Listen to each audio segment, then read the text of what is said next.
Through the combined news facilities of WCGO and WTAS FM, here is the latest South Suburban, regional, national, and international news. Brought to you in part by the Girardi Funeral Home, 2520 Chicago Road in Chicago Heights. Snow, 23 inches of it, is on the ground in the South Suburban area this afternoon. That was the grand total. As of 9 this morning, it included another 2.8 inches that fell during the early morning hours. All motorists are urged not to use their cars unless there is an urgent need to do so. High drifts and abandoned cars have closed roads and highways in the South Suburban area. Residents are urged to stay at home if possible. Those who must get to their jobs should leave their cars at home, either walk or attempt to take public transportation. At the present, there is no bus transportation in the South Suburban area. For the report from conditions at St. James Hospital, here is newsman Ted Anthony. This is Ted Anthony reporting for WCGO WTAS News at St. James Hospital. Sister Georgette has told us that presently the hospital is understaffed.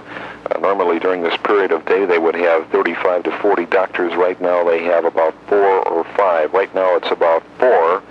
The emergency room is very quiet. They've been receiving phone calls from various people throughout the area, and they've been trying to give instructions over the phone to help people in any situation which they possibly can help. The OB wards, well, that's another story again, because they cannot get people here to the hospital. Roads are literally impassable throughout the area. Chief Leone from the Chicago Heights Fire Department is out in his own vehicle, a fire inspector's vehicle, and another vehicle with a bulldozer in front of it right now. This is the only way that people who are critically ill or critically injured can get to the hospital. This is what he's doing right now.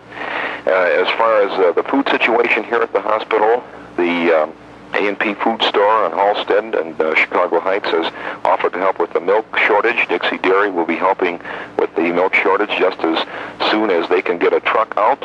As far as the bread situation, Pearson's Bakery on Chicago Road and Nacolani Place is offering to help with the bread problem. There's a bread shortage and they are rationing it right now, but things are going along as well as can be expected. As far as the personnel problem here at the hospital with RNs and nurses, Sister Georgette would urge that volunteer registered nurses and nurses' aides call the hospital to find out if they can be of any service. Possibly some RNs who would be off today or who might be listening would call the hospital because there might be a shortage on the night shift tonight. The people who are here right now will be resting during the day to try and fill in the gap tonight on the night shift. Now, I was at the Chicago Heights Police Department prior to being at the hospital, and the police department has 4 squads out right now. Their men cannot get to the police department. The fire trucks, for one example, at Fire Station 3 are just completely snowed in. There is no way of getting out, and Fire Chief Leone had mentioned again that this is one excellent reason why the city does need 4-wheel vehicles. If this were in existence right now, this problem would not be so apparent. It wouldn't be such a hazard. Captain Jiricki walked for about an hour and a half this morning to get to the police station to see what he could do, and this is just a complete mess in the city of Chicago Heights.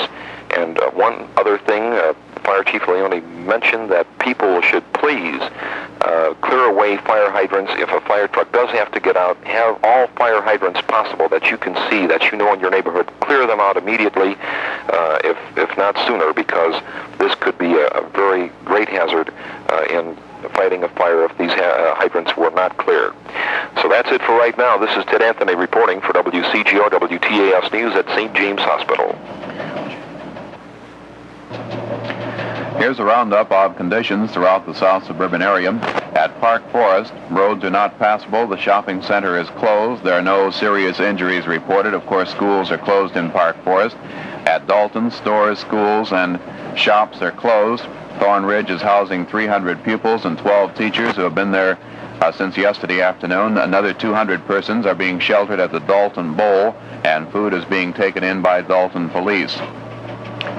At Midlothian, all roads are blocked in the area. 8 to 10-foot drifts are reported in front of stores. At Riverdale, 150 persons are being housed and fed at the Riverdale Village Hall. Doctors are in attendance there. At Calumet City, the 4 snowplows are stuck in snow drifts. Just a high lift truck is now available for police to use for emergency, and that is being used in emergency operations to bring insulin and oxygen to those needing it. At Evergreen Park, the shopping plaza there is closed. Schools and shops are closed, and Evergreen Park had a fatality from an apparent heart attack when a resident shoveling snow suffered a heart attack. John Ivas, 54 years old, of 2932 West 99th Street in Evergreen Park, was dead on arrival at Little Company of Mary Hospital. In Oak Lawn, businesses are closed down. In Blue Island, about 99% of the roads and shops are closed. There are no injuries reported either at Blue Island or Oak Lawn. At Harvey, traffic is stopped. No injuries reported there. State police at Blue Island report very few injuries from traffic accidents throughout the South Suburban area because there's not enough traffic and not enough speed to cause a serious accident. Here with more weather news is WCGO and WTAS News Director Joe Paulsick. Impossible, unbelievable, and just a complete mess. Those are the key descriptions from village officials from the Homewood-Flossmoor area. Homewood police say for all purposes the community is isolated in terms of movement of any kind of traffic, and that includes walking. Snowplows are attempting to move about, but it's almost hopeless as they too become snowbound. The word is there's no sense trying to get in or out of town. As in Flossmoor, the Homewood Village Hall has some 30 stranded occupants. Coffee and meals are being offered for the stranded. Fire department crews are assisting in the operation.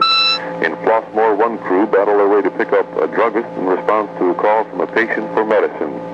Flossmoor Police Chief Clifford Pauling says travel is ideal if you have a horse or snowshoes, but difficult even with those additions. The village's 2 plows have been knocked out by the storm, but a short time ago, one machine began again at a snail's pace. The IC trains are reportedly moving, but not necessarily on schedule. And speaking of the IC, I, along with hundreds and possibly thousands who attempted to be clever late yesterday, well, you never know. I boarded an IC train last night in Chicago and caught the 6:35 at 7:40 at Van Buren. Well, that 40-minute trip or so took until 2 a.m. this morning. We, along with possibly 6 or 7 other trains, ran into a minor switching problem at 115th and Kensington. There's no doubt that the IC commuters have patience. If it wasn't for comedy relief, it's hard to tell what could have happened. There was a major scuffle, one on the train, as several persons became ill for one reason or another. During the 6-hour stopover, many commuters tobogganed down the embankment and eventually into some sort of an oasis.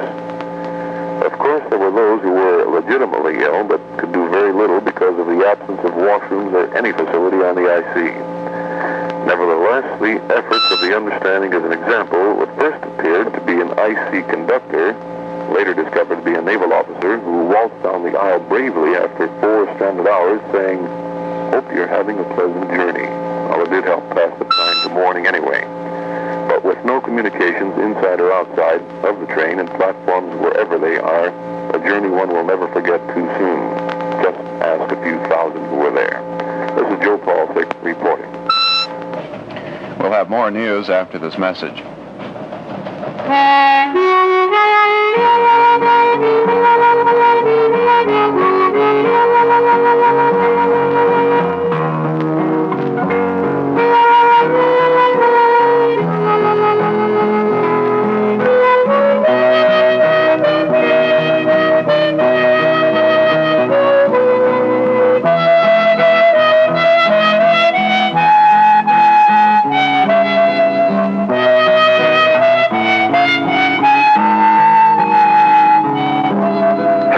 School officials open recreation areas nights, weekends, and during the summer.